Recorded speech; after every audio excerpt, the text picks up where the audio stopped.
महाआदिशक्ति वेद माता और परम पूज्य गुरुदेव के श्री चरणों में सशत वंदन करते हुए ऋषि सानिध्य की कड़ी को आगे बढ़ाते हुए आज हम जानेंगे कि मानव जीवन का तत्व ज्ञान क्या है। अखंड ज्योति पत्रिका में परम पूज्य गुरुदेव लिखते हैं कि जिस प्रकार प्रभात काल लवा पक्षी को, सायकाल की दुसरता उल्लू को, शहद मधुमक्खी को, मृत शरीर गिद्ध को प्रफुल्लित करते हैं, उसी प्रकार जीवन मनुष्य को प्यारा है। मानवीय जीवन चाहे उज्जवल भले ही हो, किंतु वह आंखों को चकाचौंध में नहीं डालता।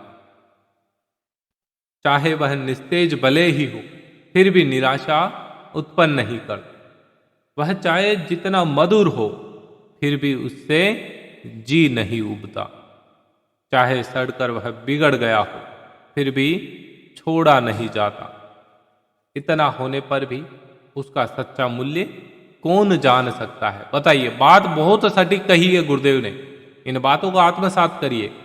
गुरुदेव कह रहे हैं कि मनुष्य जीवन के अंदर चाहे वह निस्तेज हो, लेकिन निराशा उत्पन्न नहीं होती।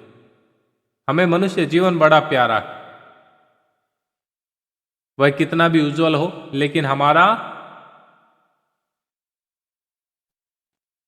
हमें चकाचौंध नहीं करता। वह कितना ही मधुर क्यों ना हो, लेकिन हम उससे उबते नहीं।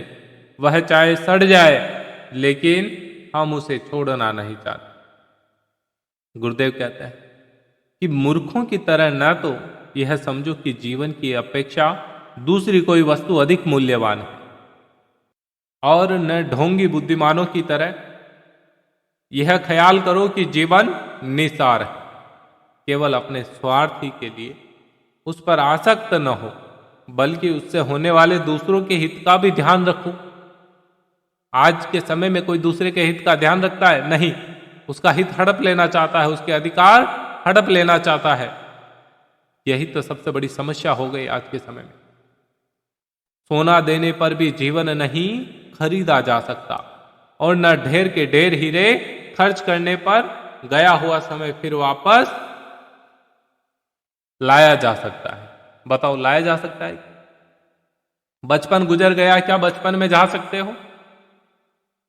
जवानी निकल गई, क्या जवानी को पा सकते हो? इसलिए गुरुदेव कहते हैं कि प्रत्येक क्षण को सद्गुण संपादन करने में ही लगाना मनुष्य की सबसे बड़ी बुद्धिमानी मानी जाती है। यह उसका सबसे बड़ा बुद्धिमानी वाला कार्य है।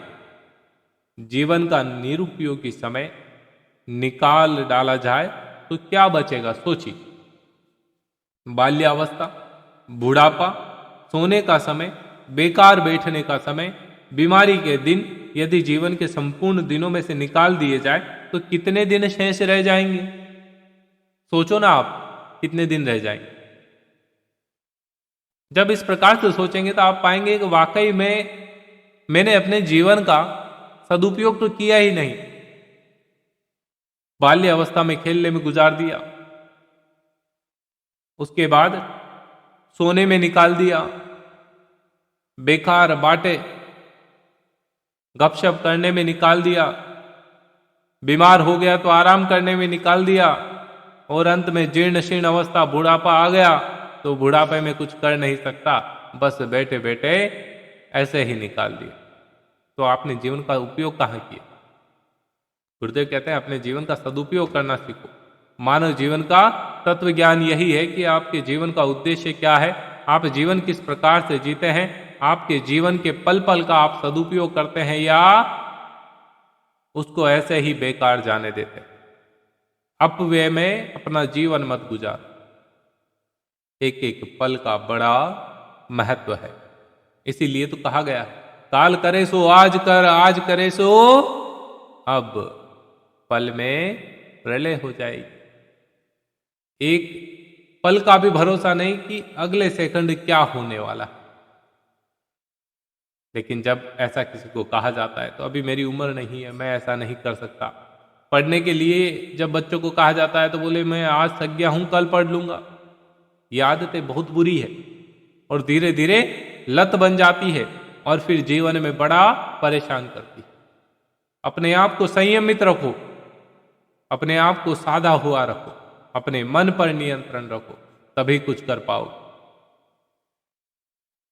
हर एक व्यक्ति के अंदर दयानंद सरस्वती है, भगत सिंह है, सुभाष चंद्र बोस है, स्वामी विवेकानंद है।